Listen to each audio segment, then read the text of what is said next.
Good morning, good afternoon, good evening. Thank you for joining our webinar on making sense of mobile security. My name is Michael Covington. I'm the Vice President of Portfolio Strategy at Jamf. And today we're going to be spending a lot of time talking about the risks that mobile workers and organizations that have embraced mobility as a use case will often encounter, and some of the tools that you might consider to help control some of that risk. For those that might be new to Jamf, our mission is focused on helping organizations succeed with Apple. And that really means that we provide the capabilities to enable any Apple device for work, whether it's a Mac, an Apple TV, or even an Apple Vision Pro. And of course, since we're really here today to talk about mobile, we'll have an extensive set of capabilities that we'll focus on today around iPhone and iPad, as well as Android. We do support the full ecosystem of mobile devices that are out there, really aimed at making sure that workers in the modern workplace have the ability to be productive and also secure, regardless of the type of device that they're picking up to do work on. Jamf has really been focused on empowering employees and enabling a productive workforce for 22 years now. And we're proud to have 76,000 customers that are collectively managing and securing almost 33 million devices worldwide using our platform. We also host the world's largest online community of Apple and mobility technologists via something that we call Jamf Nation. And if you're not one of the more than 100,000 members that we have in that community, please do check it out and consider joining your peers for an active discussion and what we think is some great sharing of industry best practices in that online community. And as it relates to today's webinar, Jamf also operates a threat research team that we know as Jamf Threat Labs. This team has extensive experience uncovering new threats to the Apple ecosystem and attacks that really put mobile workers at risk every day. We'll talk about some of their findings and their discoveries throughout today's session, just to put a spotlight on some of that cutting edge research that's happening in this space that I think is quite relevant to the discussion that we're going to be having today. And perhaps before we even start talking about the risks, it's important that maybe we start the conversation today with a brief discussion of the modern workplace in general. Modern work really is all about empowering workers to connect from anywhere at any time, and typically on a device of their choosing. More often than not, those devices these days that are being used for work are mobile. And one of the key drivers that we see for anywhere work really started with this adoption of mobility as a workplace service. Mobility enables workers to hit the road. Over the last decade, even before the pandemic, remote work had already quadrupled, and now most organizations have some flavor of flexible work that's supported for at least a subset of their worker population. And we know that a significant majority of users no longer sit behind desks to get their work done. They're being empowered to work on devices that fit into their line of business workflows. And they're often able to do so without being tethered to a desk, which is, I think, really exciting to a shift in the way that people are able to get their work done. But the modern workplace isn't just about devices. It's about transformation of the business. And few things have had an impact on IT at work more than cloud computing. 85% of workloads are now in the cloud, whether that's public or private. SaaS applications have further reduced the dependency on company-controlled servers and on-prem applications. And so this move to not only equip workers with the tools that allow them to be mobile, but also the moving of applications out of the company data center, off campus and into the cloud has really changed the security paradigm. And I think it's giving us new ways to think about implementation of security services and protection policies in this new era of anywhere work. And I think it's worth noting that, for many, there's an assumption here that SaaS applications and modern mobile devices are inherently more secure. And while they may have the potential to get there, the reality is, and we'll discuss this here in just a little bit, that today there's still a lot of work to do. There's a lot of risk that I think has been introduced as we have embraced these new application deployment models, these new types of devices. The good news, though, is that for those of you choosing iPhones or iPads for mobile work, your organizations are really getting a bit of a head start with security. These devices, even though they're not impenetrable, they start with a pretty robust set of basic features that help to keep the casual attacker from coming in. Apple's probably most well known for its secure app distribution model, the App Store. And it recently introduced notarization for iPad apps or iPhone apps specifically, which essentially forces all developers to be pre-registered and vetted. This is a good starting point for understanding who's creating the applications that are going to be getting deployed to the iPhones that are used for work. Apple also does a lot of remote monitoring for malware, and they also offer a capability called lockdown mode to discourage physical theft of phones. So they're making an effort to ensure that good content gets onto the device and that there's some monitoring and protection in place to effectively prevent bad guys from getting in. And up until, or I guess just recently, Apple even moved to a more nimble model of providing operating system level patches. They refer to it as rapid security responses. It's effectively a more focused way of getting security updates for the most pressing and actively exploited vulnerabilities deployed to the device and made available to organizations and to workers that are using iPhones and iPads for regular work. But with that said, I do think it's worth taking a moment and really having a bit of a reality check as it relates to mobile devices. In general, they are challenging to secure, and there are risks that do need to be managed. And I will say up front that risk takes many forms. Some recent events that I think are worth highlighting just to kind of get everybody thinking here is perhaps starting with the EU's recent law that was passed that effectively forced Apple to stop restricting app distribution through the controlled App Store. Now, Apple was not the only one that was impacted, but as it relates to our discussion here around mobile security, I think the emergence of alternative app marketplaces, specifically on this very popular mobile device, is one that kind of should give us pause. What this ruling effectively means is that apps can now be distributed through third parties. And this is not a law that will be implemented. This is already implemented. And Apple had already made changes to its operating system to account for it. What this means is that reviews, for example, are no longer centralized. You can't get a stack of one-star reviews that can actually point to a problem in that controlled ecosystem anymore. It also means that trusted App Store curation and review process is no longer in place. And the safety checks on content that's coming through the apps that are offered is no longer possible because we have so many different places that are going to be managing the distribution of apps. That centralized vetting across not just privacy, but security and safety is something that Apple is not going to be able to control anymore. This new model for app distribution really has some far-reaching implications. And it's not just bad actors that we need to think about here with malicious intent.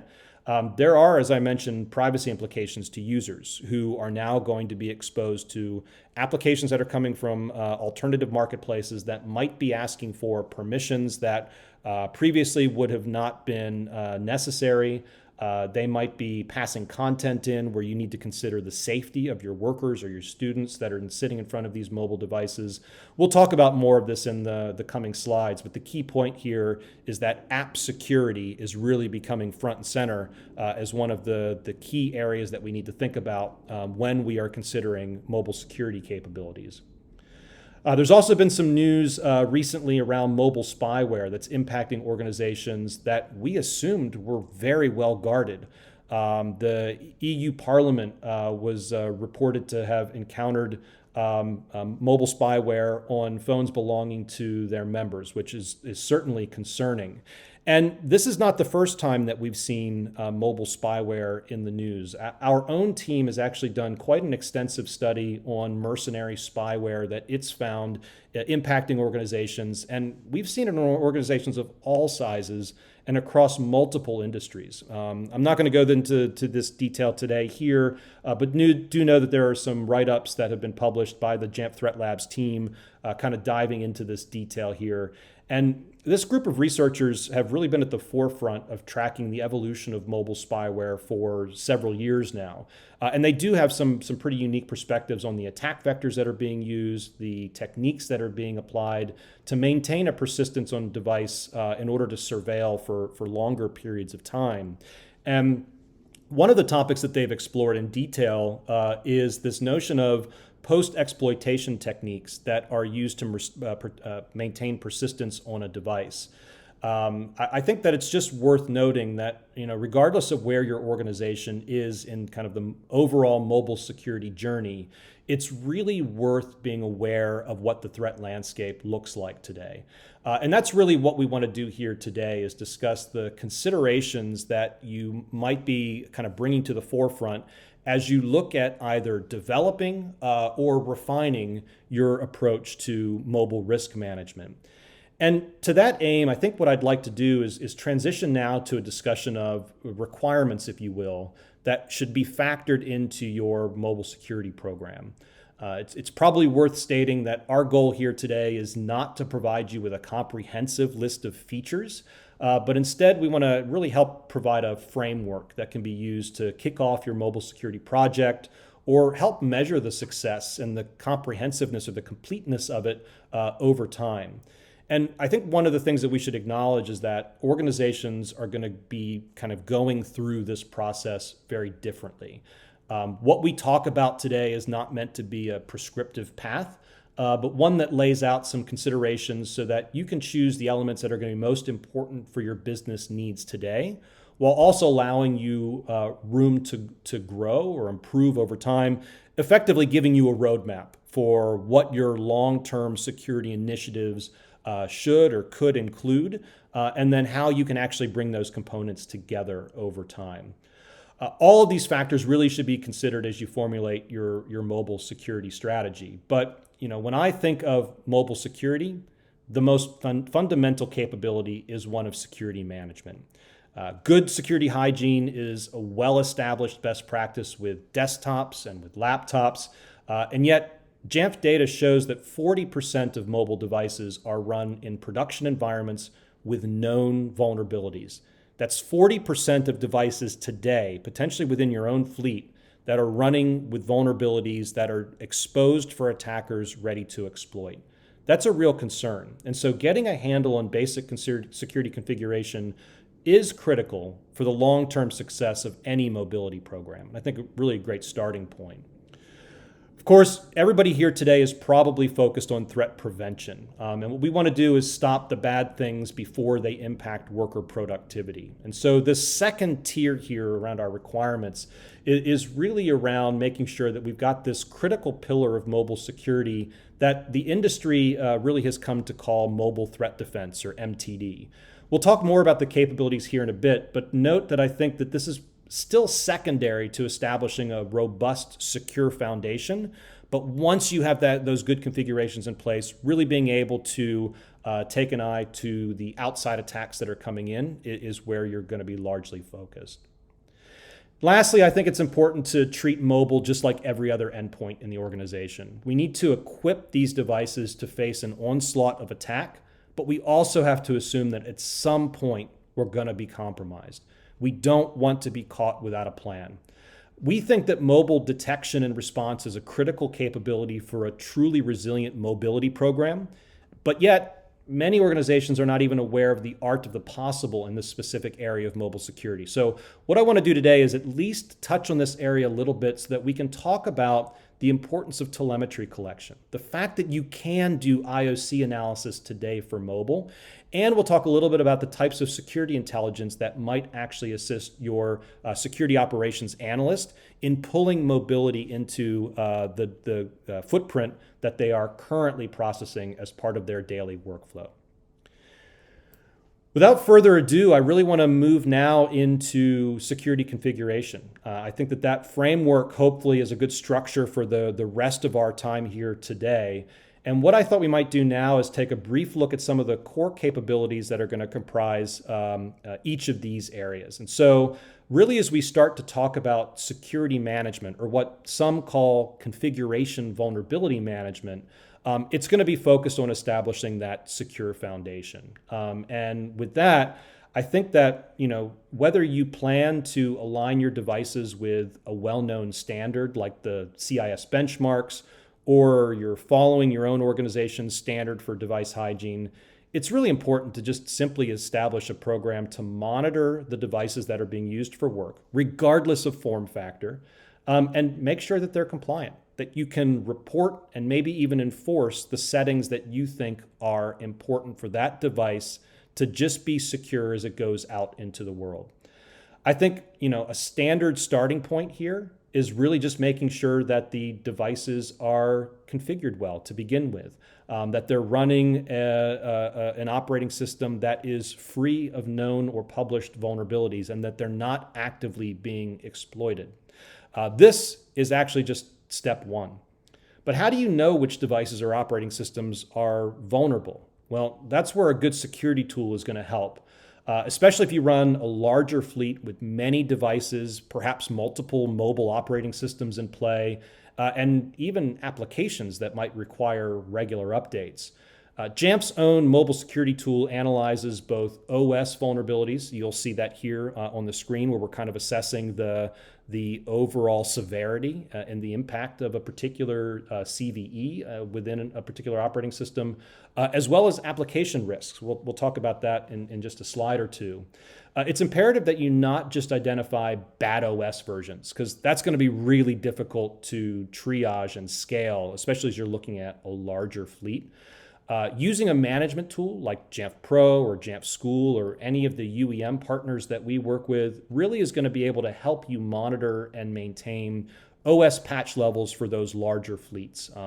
You'll take the security intelligence that you're getting here from the security tool, and you're going to use that to inform the device management of the vulnerabilities that you're getting in real time. This is obviously an ideal setup.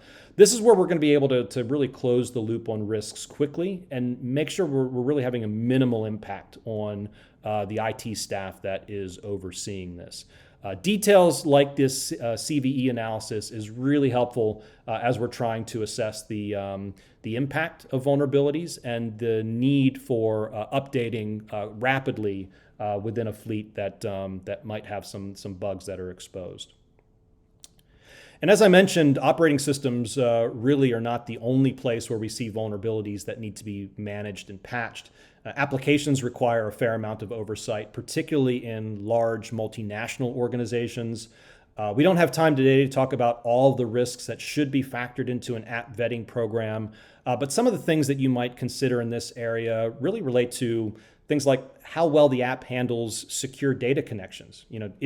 Are the apps that you're using for work using current protocols to encrypt data in transit and treat it respectfully as it's sending data outside of the device into a back-end service?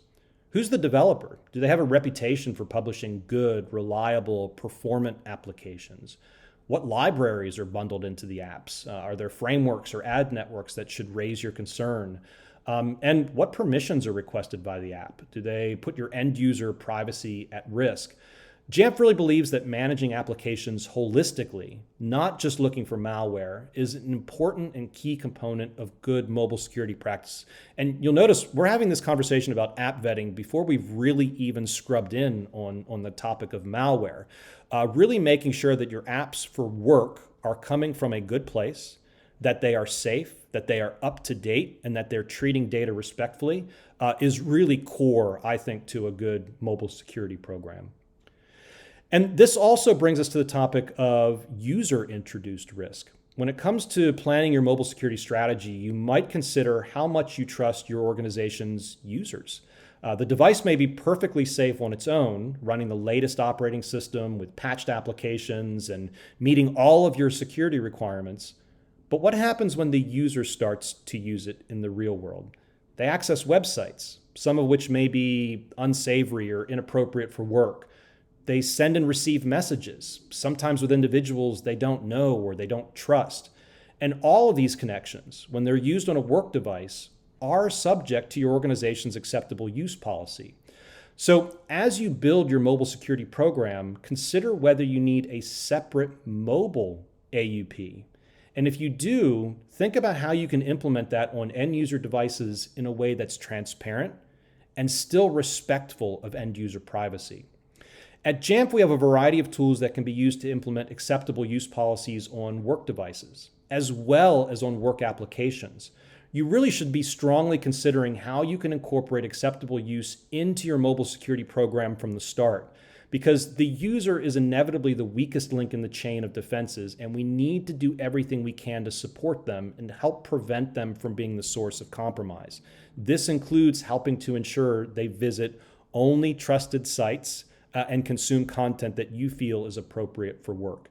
Again, different tools for company-owned versus bring your own, but that's a conversation that can be had, and the tooling is certainly in place today to help you enforce these policies.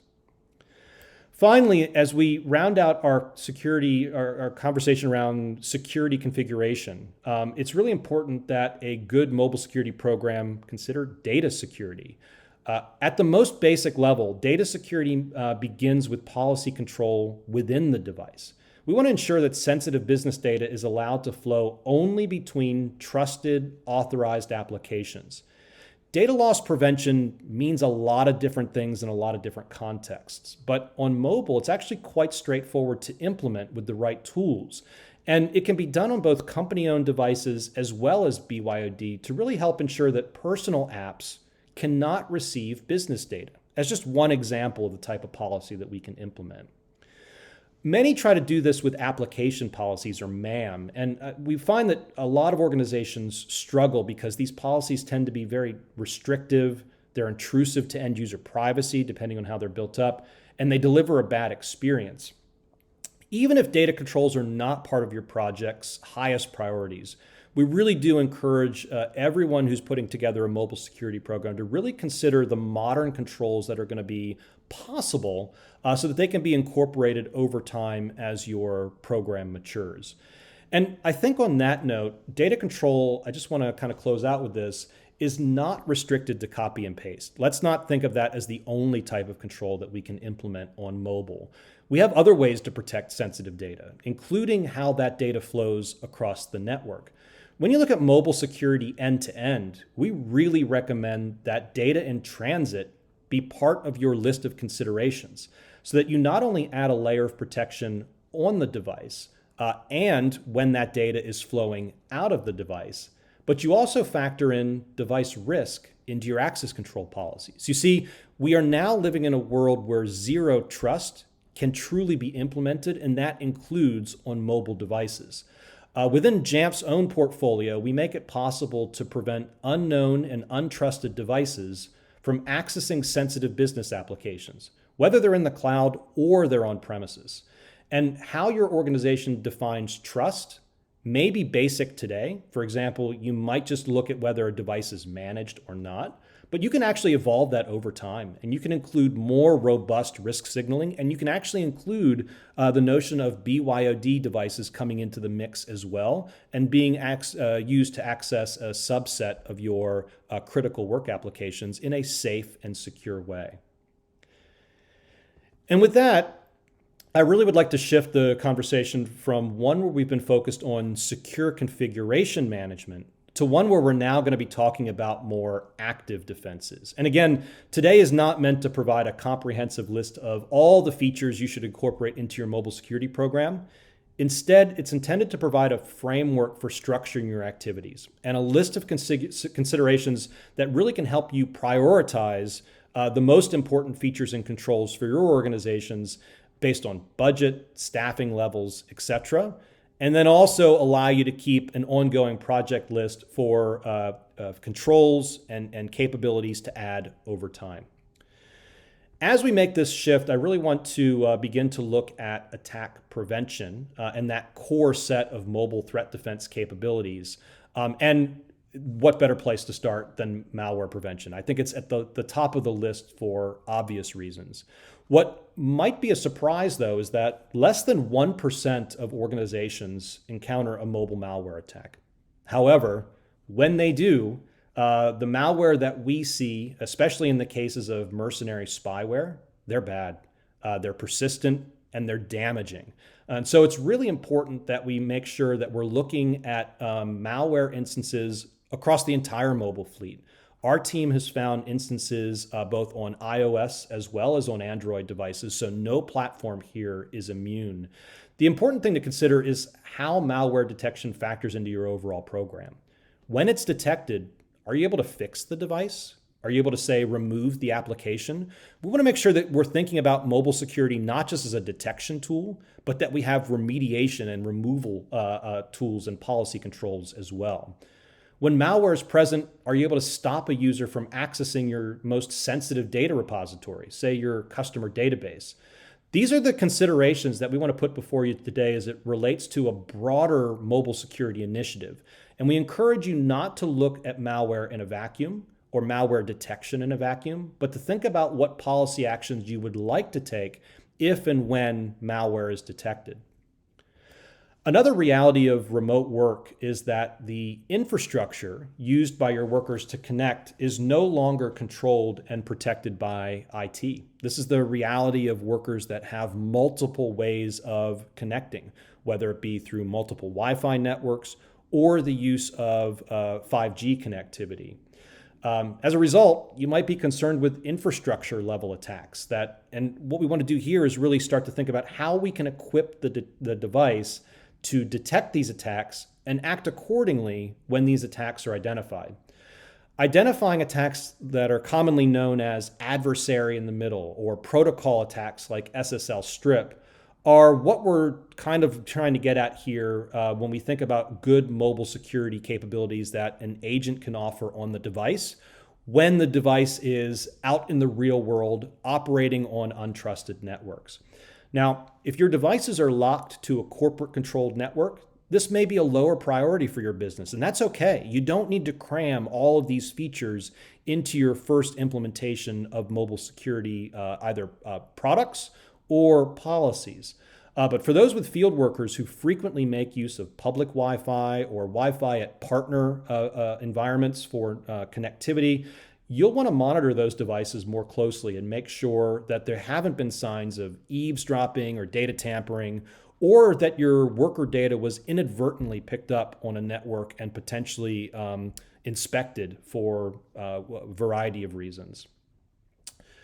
The last area of threat prevention I'm going to talk about today is perhaps the most important, and that is phishing protection. As more and more communications have moved to the mobile device, there are more entry points for social engineering attacks to be implemented against workers than we've ever seen before. Company email, SMS, social media messengers, all of these tools can contain phishing attacks. And you'll need the appropriate response tooling to help protect the worker and prevent the loss of sensitive credentials to theft. And one of the benefits here is that you're not just protecting corporate credentials, but you're also offering the end user protection of their own credentials and their own web surfing as they're kind of utilizing the device for a variety of purposes. The tooling that we offer at Jamf actually works to secure traffic across all browsers and applications. So that's a consideration to take on board here, which is exactly what do you want to protect?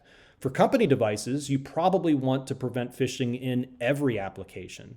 But on a BYOD device, perhaps you want to operate just within the work partition or the container so that you can respect end user privacy while still offering those really important business phishing protection policies. And we can certainly help you navigate these decisions when it comes time to policy implementation if you're using any of the Jamf security tools for that capability. Now, we've talked about establishing good security hygiene on your mobile devices. We've talked about preventing active attacks and really stopping the device from being compromised. But before we go today, I want to talk briefly about the practice of threat hunting. If your organization already has a security analyst that's trained in this area, adding mobile may be a no-brainer.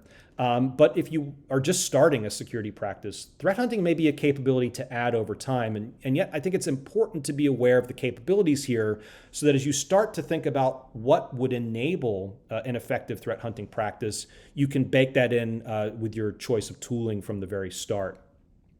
Now, threat hunting at its most basic form is really all about investigating anomalies.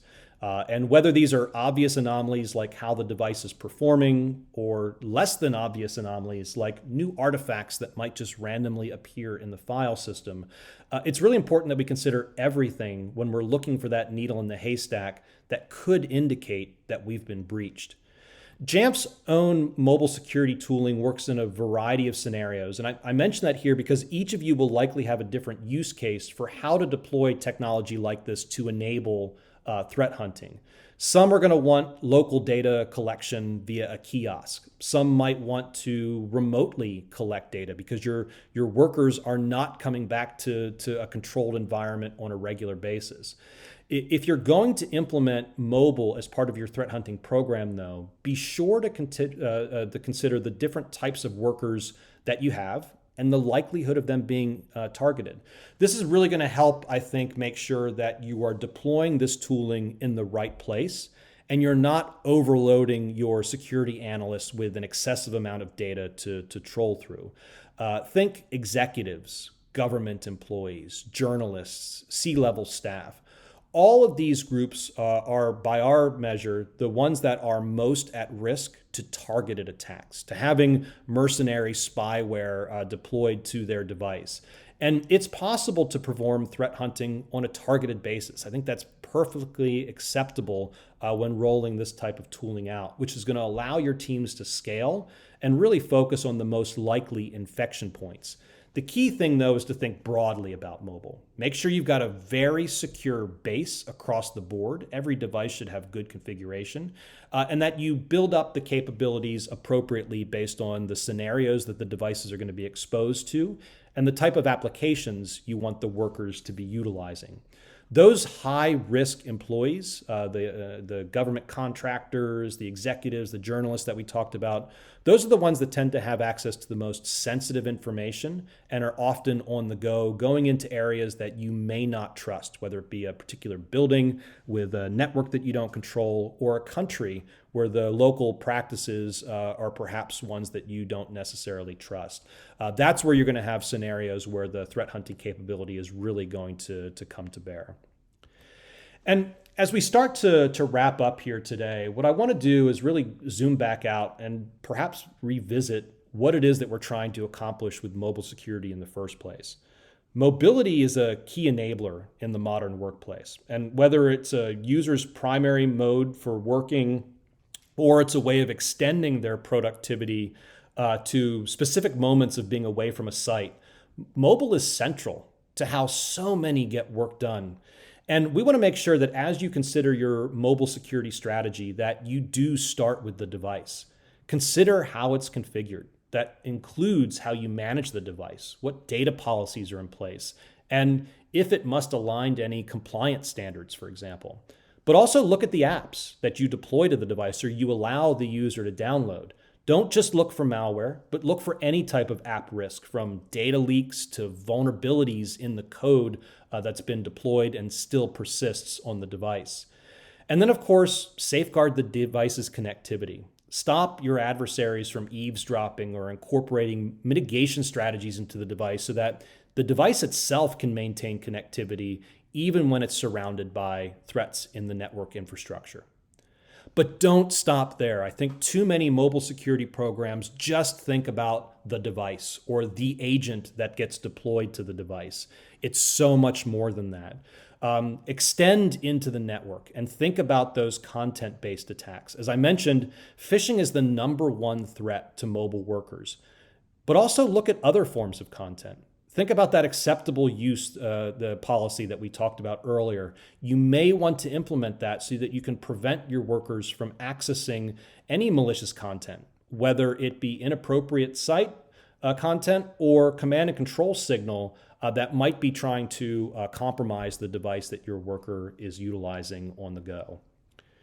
And of course, mobile security is most effective when it's part of a broader initiative. At Jamf, one of the key security outcomes that we consider for any device type is one that we call trusted access. And trusted access is really a strategy that ensures that only authorized users on enrolled devices that meet your organization's security requirements are able to access sensitive data.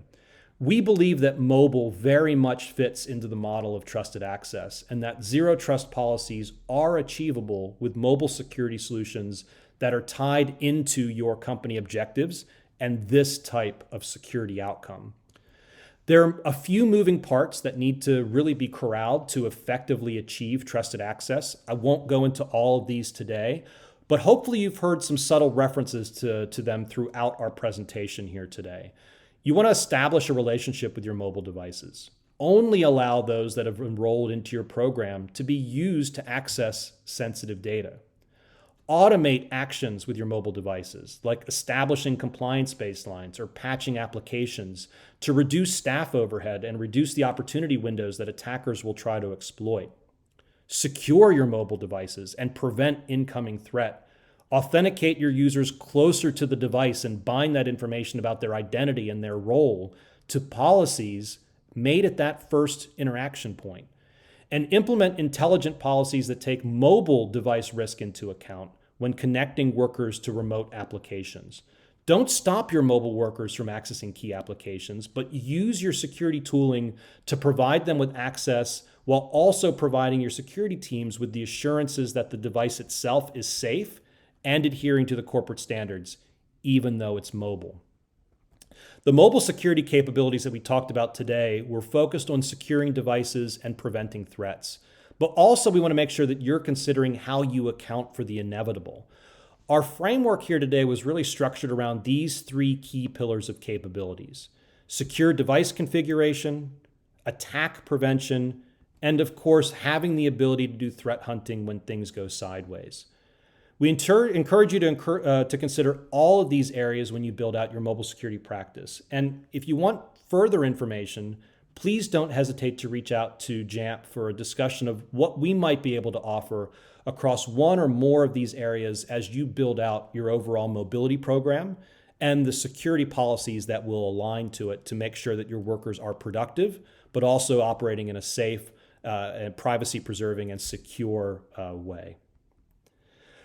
With that, I do want to thank you for your time today. I appreciate you joining our webinar on the requirements for mobile security. I hope there have been a few considerations here that were new that you can now factor into the development or the refinement of your overall mobile security program.